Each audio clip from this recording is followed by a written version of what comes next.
ইরানের সঙ্গে ইসরায়েলের একটা যুদ্ধবিরতি চলছে। বিশেষজ্ঞরা বলছেন এই যুদ্ধবিরতি ভঙ্গুর।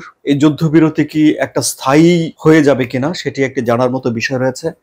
আবার ইরানের সঙ্গে পারমাণবিক কর্মসূচি নিয়ে আলাপ আলোচনার এক ধরনের উদ্যোগ রয়েছে। যদিও ইরানের পররাষ্ট্রমন্ত্রী আব্বাস আরাকচি বলেছেন যে ডিপ্লোমেসির পথ সবসময় খোলা। ফলে যুক্তরাষ্ট্র আসলে কি সিদ্ধান্ত নিচ্ছে, আলাপ আলোচনায় বসবে কিনা সেটিও একটি জানার বিষয়, কৌতূহলী হয়ে রইল। কিন্তু আবার এই যে যুক্তরাষ্ট্র এবং ইরান যখন আলাপ আলোচনা চালিয়ে যায়, তখনও আমরা অতীতে দেখেছি যে 12 দিনের যে যুদ্ধ শুরু হয়েছিল সেটি আলাপ আলোচনার আগেই ইসরায়েল হামলা করেছিল। সুতরাং আবারও যেন ইসরায়েল হামলা না করে সে বিষয়টিও যুক্তরাষ্ট্রকে নিশ্চিত করতে হবে বলেই বিশ্লেষকরা বলছেন।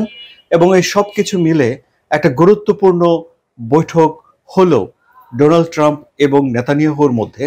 কিন্তু আমরা সেই বৈঠক থেকে গুরুত্বপূর্ণ কতটুকু ইনফরমেশন পেলাম সেই প্রশ্ন থেকেই যাচ্ছে।